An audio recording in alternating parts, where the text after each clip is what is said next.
Le podcast du Quai des Savoirs, c'est parti. Vous êtes toujours plus nombreux à nous rejoindre et ça nous fait bien plaisir. Bonjour, bienvenue. C'est une nouvelle édition avec plein de sujets que nous allons aborder et vus sur le web évidemment dans un instant avec vous Mariette. Bonjour Mariette. Bonjour Ghislain. Aujourd'hui dans ma chronique donc vue sur le web, je vais vous parler d'un nouveau challenge sur les réseaux sociaux qui s'appelle, en français dans le texte, le hashtag Muséum30. Marlène, vous êtes là pour notre grand plateau du jour. Bonjour Marlène. Bonjour Ghislain. J'ai juste une petite question aujourd'hui. Est-ce que vous aimez aller au musée ? J'aime, mais ça fait trop longtemps que je n'y suis pas allé. Pourquoi ? Parce que je pense qu'après ma chronique, vous y reviendrez. On va parler avec mes invités de nouvelles expériences de visite dans les expositions. Eh bien, j'attends de voir. À tout à l'heure. Et puis Laurent, en fin d'émission, évidemment, pour la conclusion, avec votre playlist. Bonjour Ghislain, tu me fais tourner la tête. Mon manège à moi, c'est une expo sur cet obscur objet du désir qu'est l'amour et que je brûle d'envie de partager avec vous. Hashtag cœur avec les doigts. Je rougis d'avance. Merci à tous et à tout de suite. C'est parti pour le podcast avec vue sur le web.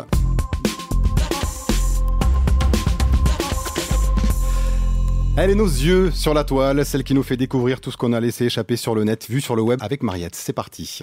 Alors, je vais vous parler donc de Muséum30. Vous connaissez peut-être déjà des actions de médiation numérique qui se déclinent sur les réseaux sociaux, telles Ask Curator, donc interviewer, questionner le conservateur, où vous pouvez ainsi interpeller des conservateurs et conservatrices et leur poser vos questions, ou bien la Museum Week, où, comme son nom l'indique, les musées ou autres lieux culturels valorisent leur collection, leur histoire, le personnel, etc. Donc pendant une semaine.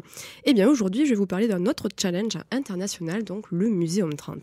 Un challenge récent, c'est ça ? Oui, assez récent puisqu'il a été lancé en 2017 par Gracie Price, alias Magnify Zoology, excusez-moi, donc sur Twitter, qui est une étudiante anglaise en archéologie et études muséales.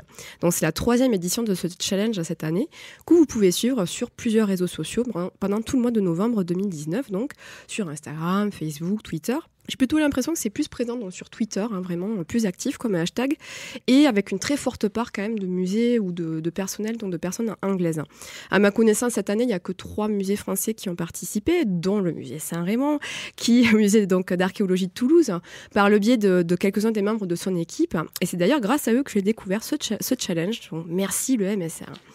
Chaque jour, un hashtag est ainsi mis à l'honneur. Chaque institution ou participante donc, publie alors une photo en rapport accompagné ou non d'un texte. Donc quelques exemples, le premier jour c'est mon musée, le deuxième jour c'est qui suis-je, le troisième jour c'est la communauté, mais il y a également des choses un peu plus rigolotes ou un peu plus sur le quotidien avec le 5e jour la tasse, le 8e jour les ombres, enfin voilà, plein de thèmes assez différents dont pour pouvoir parler de son quotidien finalement, de professionnel. Et c'est en ça que j'aime beaucoup ce challenge, car je le trouve peut-être un peu moins institutionnel, puisqu'il laisse la place justement, la parole plutôt, aux professionnels, aux passionnés eux-mêmes, et non pas à l'institution seulement. Il y a un peu plus de souplesse, de variété de thèmes donc pour les participants, et ça permet vraiment d'explorer, je trouve, plus en profondeur finalement la relation, souvent passionnée, que les professionnels de musée ont avec leur structure, leur travail, leur quotidien, et ça donne à voir finalement un aspect beaucoup plus humain, plus intimiste, plus proche de nous, des coulisses. Ça démystifie un peu et ça rend finalement moins hermétique et plus sympathique donc, car c'est vu par des gens comme vous, comme moi, comme mon voisin, etc. Donc vous aimez, vous adorez, on l'a bien compris, mais est-ce que vous y avez participé ? Alors non, malheureusement cette année j'ai un peu loupé le challenge. Comme vous le savez, on a eu un trépidant automne événementiel au Quai des Savoirs, mais en attendant de le faire sans doute l'année prochaine, avec pourquoi pas la team du Quai, n'est-ce pas Laurent, Marlène et les autres, eh bien je me suis prêtée au jeu de vive voix, donc avec le micro, de ce que j'aurais posté. Alors le jour 4 pour mes outils, j'aurais posté mon fidèle smartphone, avec qui je tweete, j'Instagram, je partage ma passion pour la culture. Le jour 11, carte postale, ça aurait été une photo de mon coin de mur au bureau où j'affiche toutes mes petites cartes postales souvenirs de musées, expos où je suis allée ou pas, où j'aurais aimé aller. Jour 5, le mug, ça aurait été ma tasse, donc Museum are fucking awesome de Museum Hack. Le jour 22 pour mon musée rêvé. Alors mon musée rêvé, ça serait un musée qui concentrerait toutes les collections d'œuvres d'art du monde, gros musée, où aller à n'importe quelle heure de la journée quand on veut et gratuitement. Pour le jour 28, le culturel, ça aurait été les propositions d'art contemporain dans les lieux désaffectés, type un peu urbex, parce que j'adore ces réanimations de lieux complètement laissés à l'abandon, qui donnent des ambiances un peu creepy, mais très visuelles et esthétiques. Et pour le jour 10, les 12 derniers mois, il y a entre autres 1000 autres projets du quai, j'aurais parlé des podcasts, puisque les podcasts, c'est ce que je retiens de ces 12 derniers mois, entre autres, où je prends beaucoup de plaisir à partager avec vous mes découvertes, donc vues sur le web. Plaisir partagé. Merci beaucoup Mariette, la référence de Vue sur le web sur quai-des-savoirs.fr. Allez Marlène, à vous de jouer maintenant pour le grand plateau de ce podcast. Vous allez nous plonger dans les secrets des musées et des centres de sciences pour faire venir justement les gens qui sont peut-être allergiques finalement, avec vos invités. Mathieu Scapin, médiateur au musée Saint-Raymond, musée d'archéologie de Toulouse, et Thibaut Christophe, vous êtes le fondateur du cabinet d'études REC qui a fait plusieurs études dans des publics du Quai des Savoirs. Si vous connaissez des récalcitrants au musée, pariez un apéro avec eux qu'ils changeront d'avis, nous faisons le reste. Ça, c'est le pari que le musée Saint-Raymond s'est lancé en 2016, rendre sexy et facile d'accès son exposition permanente. Mathieu, vous pouvez nous parler un petit peu de votre visite pour ceux qui n'aiment pas les musées ? Ben oui, et tout est dit dans le titre. Nous, on a essayé de faire venir des gens qui n'aimaient pas les musées. Donc le but, c'était ici d'accueillir que du public adulte, parce que le public enfant, en général, il vient avec les scolaires ou avec les parents. Et là, on essaie d'avoir un nouveau type de public, un public jeune adulte, ou alors complètement récalcitrant avec les musées, surtout le musée d'archéologie qui peut paraître un peu austère avec la moitié des choses qui sont cassées, on comprend rien. Donc le but, c'était de les faire venir, et pourquoi pas, une fois qu'ils ont adhéré à ça, faire venir quelqu'un qui n'aime pas les musées avec eux. Et alors, comment concrètement on les fait venir ? Alors comment on les fait venir ? On ne travaille pas tout seul quand on est médiateur, au contraire, on a une énorme équipe, et on fait appel à ses copains qui font de la communication, parce que dans les musées, notamment au MSR, on travaille beaucoup entre médiation et communication, c'est notre force aussi. Et lorsqu'on fait une activité comme celle-là, on ne peut pas la décaler de la communication. Et donc, ce qui a été important aussi pour cette thématique et dans cette visite, c'est que surtout, elle a connu un crash test. Donc, sur cette visite, une fois que j'ai créé cette visite, je l'ai crash testé avec des gens qui voulaient venir la crash tester et qui m'ont permis en temps réel de corriger ce qui pouvait être bien de ce qui pouvait pas être bien, parce que qui suis-je pour savoir pourquoi les gens n'aiment pas les musées. Donc en fait j'ai imaginé ce que pouvait être la visite pour ceux qui n'aiment pas les musées, et je l'ai rééquilibré en temps réel avec des activités diverses et variées. Et quelles étaient-elles ces activités ? Qu'est-ce que vous avez proposé ? Alors on a proposé un retour en enfance, c'est pour ça que ça marche avec les jeunes adultes et les adultes. La régression. C'est-à-dire que comble ultime dans un musée d'archéologie, j'ai fait faire de la pêche au canard à des adultes pour leur faire comprendre ce qu'était qu'un four à chaud par exemple, ou alors on a joué avec un dé en mousse géant pour connaître les attributs de Hercule, le demi-dieu grec et romain. Donc on est dans le jeu, dans le ludique. Exactement. Et comment est-ce qu'on fait venir concrètement les gens qui ne vont pas au musée ? Comment ils identifient que vous avez proposé cette visite ? Parce que de base, ils ne regardent pas les canaux de diffusion du musée puisqu'ils n'y vont pas, c'est qu'ils n'y sont pas intéressés. Alors, peut-être pas, mais on a quand même un fort réseau sur les réseaux sociaux justement qui se développe. Et au tout départ, on a eu énormément de chances d'avoir, de faire des communiqués de presse, etc. Donc ça a permis de nous faire connaître auprès de la population avec les hebdomadaires gratuits notamment. Et petit à petit, ça a pu parler à des gens et ça les a fait venir. Est-ce que vous avez exploré les raisons pour lesquelles les gens ne viennent pas au musée ? Est-ce qu'ils n'aiment pas les musées ? Enfin, c'est quoi les principaux freins pour leur visite ? Alors les principaux freins, donc il y en a plusieurs, et ce qui nous a permis de les identifier, c'était justement après chaque visite, autour d'un pot, après la visite, voilà, je les questionnais. En général, ils viennent par l'intermédiaire d'un tiers, un compagnon, une compagne, un cousin, un frère, etc. Et je leur demande justement de verbaliser le pourquoi ils viennent pas, parce qu'ils sont venus quand ils avaient 14 ans, ils n'ont pas envie d'y revenir. L'archéologie, des vieilles pierres cassées, ça fait pas trop plaisir. Donc des fois, on n'aime pas trop ça non plus. Puis le dimanche, peut-être qu'on préfère pantoufler à la maison que plutôt venir au musée archéo. Donc voilà, c'est peut-être les premières raisons qui sont venues. Et au-delà du musée Saint-Raymond, Thibaut, vous avez une expertise en études des publics. Vous questionnez les publics d'institutions muséales, mais aussi les non-publics, il me semble. Est-ce que vous pouvez nous en dire un petit peu plus sur pourquoi les publics qui ne vont pas au musée n'y vont pas ? En fait, ça va rejoindre un peu les propos précédents. Sur la précédente exposition Humain Demain au Quai des Savoirs, on avait eu la chance de pouvoir réunir des gens, et notamment des jeunes qui n'étaient pas venus ni au quai ni à l'exposition. Et du coup, on retrouve aussi ce qui a été dit, c'est-à-dire ce manque de réflexe, le fait que aller dans un musée, c'est souvent associé à une activité touristique et à l'étranger. Et du coup, on oublie simplement qu'il y a une offre culturelle dans notre propre ville. Et donc il faut réactiver tous ces réseaux de communication ou de ce qu'on appelle aussi les leaders d'opinion qui nous rappellent ou qui nous ramènent au musée et qui nous permettent d'à nouveau réactualiser l'offre culturelle qu'il y a dans notre propre ville. Donc ça revient à la même chose que ce que disait Mathieu tout à l'heure. Il y a des enjeux communicationnels forts pour faire venir les publics dans les musées. Mathieu parlait de ludique, de régression pour son expo pour ceux qui n'aiment pas les musées. 2 mots sur l'exposition Humain Demain sur laquelle vous avez fait une étude en 2018. C'était une exposition où le visiteur pouvait se glisser dans la peau d'un investisseur puis découvrir les innovations scientifiques et technologiques dans le domaine de la santé. Il pouvait après, à l'aide d'un petit bracelet connecté, choisir et voter pour les technologies dans lesquelles il croyait, celles qu'il voulait voir aboutir dans le futur. Donc il y avait clairement une dimension participative, ludique dans cette exposition. Que vous en ont dit les publics ? Et ça c'était aussi un élément qu'on avait pu voir dans les précédentes études au Quai, c'est qu'en fait il y a une attente au niveau de la dimension immersive dans toutes les expositions, dans la plupart des expositions qui est particulièrement forte. Et donc c'est finalement une des grandes questions par rapport à ces thématiques-là, c'est comment est-ce qu'on assouvit cette attente de l'immersivité, de rendre l'expérience forte. Il y a aussi tout un discours du côté du spectaculaire, et comment est-ce qu'une exposition ou un musée il répond à ces attentes-là ou pas. Mathieu, vous nous parliez tout à l'heure de régression pour les publics adultes. Est-ce que ça marcherait avec un public ado, par exemple ? Ça ne marche pas, je le confirme. Vous l'avez testé ? On l'a testé parce qu'en fait, lorsque les gens se réservent la visite, ils nous disent pas forcément, pourtant c'est réservation pour adultes, et bien des fois ils venaient avec des ados, et on s'apercevait que la pêche au canard, papy et mamie s'éclataient 3 fois plus que le petit qui avait 14 ans, parce que non mais la pêche au canard, moi j'ai fait ça il y a 10 ans, c'est bon quoi, c'est pour les bébés.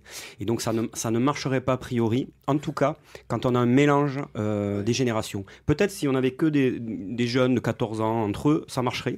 En tout cas, le mélange, il ne fonctionne pas. Et pour une raison, parce que moi, ce que je cherche lorsque je fais de la régression, c'est justement faire appel à des sensations qu'ont connues les adultes il y a très longtemps et pour lesquelles ils peuvent se jeter à l'eau, parce qu'en fait, justement, on n'est pas dans un lieu qui rappelle ça. On est dans un musée et ça peut être bizarre, voire rigolo, en fait, au final, d'aller faire une pêche au canard au musée archéologique de Toulouse, quoi. Voilà. Donc ça marcherait pas forcément, ça marcherait avec des ados, mais qu'entre eux, ou avec des enfants entre eux, mais pas adultes-enfants. Voilà. Et il y a des choses qui marchent avec les ados que vous proposez au musée Saint-Raymond ? Il y avait pas mal de choses qui ont fonctionné, et cette année, ça a été une forte année pour nous, puisqu'on avait l'exposition Age of Classics, l'Antiquité dans la culture pop, et ça a beaucoup fonctionné chez nous, parce que ça a fait appel à toute une connaissance de culture geek, notamment, et de culture populaire. Et là, on a vu beaucoup plus de public, on va dire ados, jeunes adultes, qui sont venus au musée, parce c'était la porte d'entrée pour eux pour venir au musée et comprendre un peu plus l'Antiquité et l'archéologie. Donc là, ça a fonctionné un peu plus, effectivement. Donc vous êtes là pour nous faire revenir vers les musées, vers les centres de sciences. Qu'est-ce qui a participé à ce désamour ? Est-ce que Internet, par exemple, a été une grande cause de ce désamour ou pas que ? Aujourd'hui, on trouve tellement d'informations sur le web qu'on n'a plus besoin de se déplacer. Il y a certainement un peu de ça. On sait que la jeune génération elle a ce qu'on appelle une culture médiatique, et il y a des sociologues qui ont qualifié ça de culture de la chambre, c'est-à-dire qu'on a accès à tout un monde à partir de sa chambre. Bon, après, il ne faut pas stigmatiser non plus toute une génération, mais je pense qu'on est vraiment dans l'ordre des réflexes culturels, c'est-à-dire comment est-ce que nos parents ou l'institution scolaire nous a appris à sortir régulièrement, que ce soit le cinéma ou les musées, si c'est pas au sein de la cellule familiale que ça a été fait en fait. Donc une véritable éducation du coup à refaire à la maison. Ouais, à promouvoir. Ouais. Après, je pense qu'il y a aussi il y a un fait, et je pense que j'en ai fait partie aussi, c'est que passé 14 ans, la période adolescente, on n'y vient plus au musée de soi-même parce qu'on l'a déjà vu un peu avant. Et je pense que c'est malheureux, c'est peut-être un mot fort que je veux dire, mais il faut faire le deuil peut-être d'une manière régulière du public adolescent dans les musées, potentiellement. Après, sur des éléments ponctuels, pourquoi pas ? La preuve avec l'exposition que nous avons montée cette année. Mais je pense que sur un modèle régulier, le public adolescent, il ne vient pas parce qu'il y a plusieurs... on pense à autre chose, quoi. Voilà. Et ils reviendront plus tard. Mais quand on y travaille, vous l'avez vu Thibaut, il me semble, sur Humain Demain, quand on travaille une dimension vraiment immersive forte avec du gaming, donc du jeu, on a eu l'année dernière au Quai des Savoirs d'ailleurs Luminopolis, qui était une exposition en mode escape game, on a vu plus de jeunes.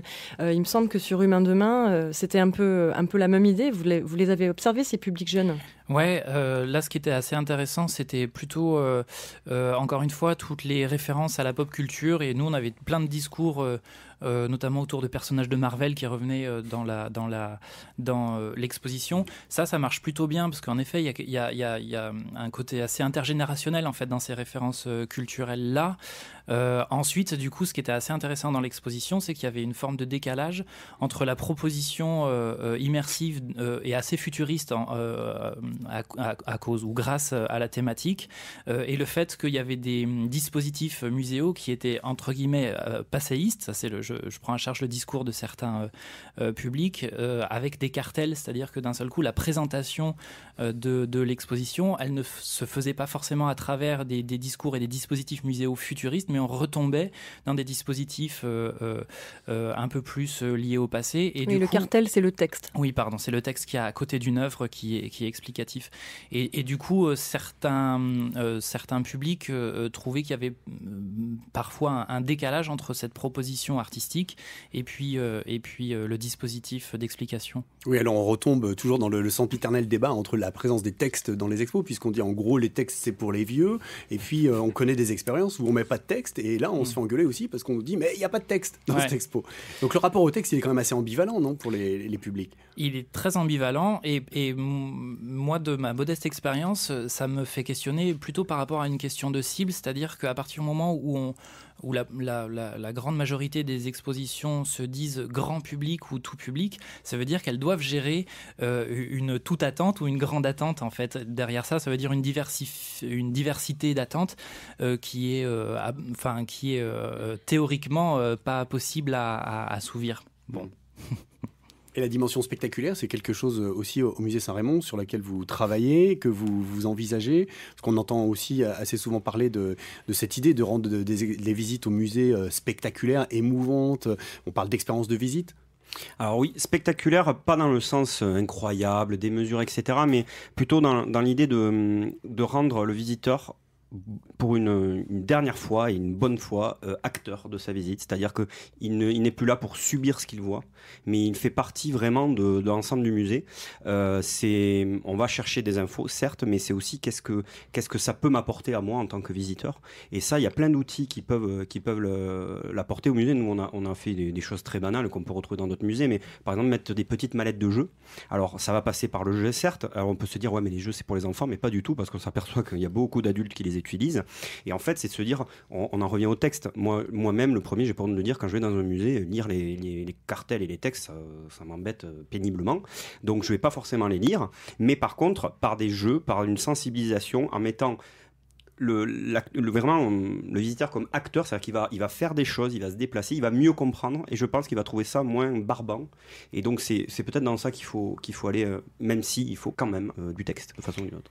Alors moi, j'ai quand même une question, parce que votre objectif, c'est de faire venir des publics qui n'ont pas l'habitude de venir. J'ai lu en préparant cette chronique sur je ne sais plus quel média qui présentait votre visite, la phrase suivante. Au terme de cette visite, vous n'aurez plus peur du grand méchant musée. Donc ça sous-entend quand même l'envie de vous faire revenir au musée. Et donc concrètement, est-ce que les gens que vous avez fait venir sur ces crash tests ou sur ces visites, est-ce qu'ils reviennent dans un autre contexte ? Alors, je vais répondre de manière très simple, je ne sais pas. Dans tous les cas, ce qui est très important pour moi, parce qu'en fait, j'ai écrit une partie de ce texte, quand on dit ne plus avoir peur du grand méchant musée, en fait, c'est pas le musée Saint-Rémy, c'est les musées. C'est-à-dire que dans la visite, pour ceux qui n'aiment pas les musées, mon but principal, c'est pas de dire, bon, si, quand même un peu, le musée Saint-Rémy, il est merveilleux, etc., revenez. Mais c'est surtout de dire aussi, voyez, chez nous, par le jeu, vous êtes arrivé à avoir de l'information sans qu'un médiateur, même si je suis intervenu, viennent vous en donner des tonnes et des tonnes, mais qu'en fait, si vous appliquez ce type de petit jeu dans un autre musée en Espagne, en Italie, où que vous voulez, bien, vous aurez la même expérience de visite. Donc le grand méchant musée, c'est avec un grand M, c'est pas que le musée Saint-Rémy, c'est l'institution en général.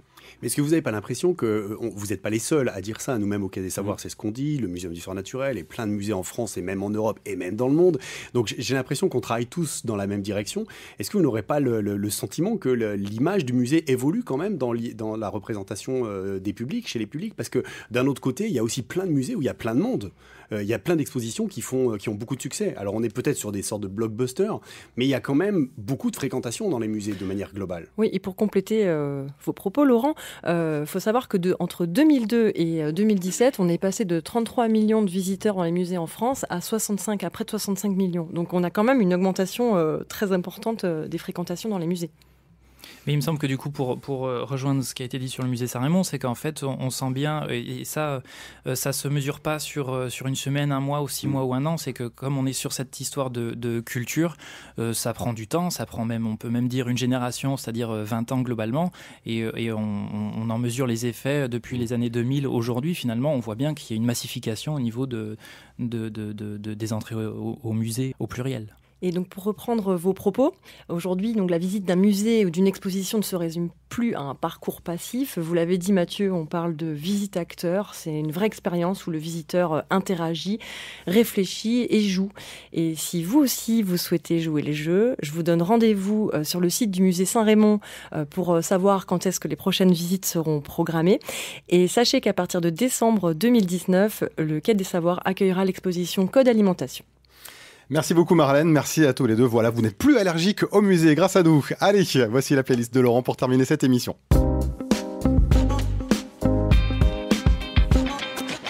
En top position de votre playlist ce mois-ci, Laurent, vous nous faites découvrir une exposition des cœurs plein les yeux.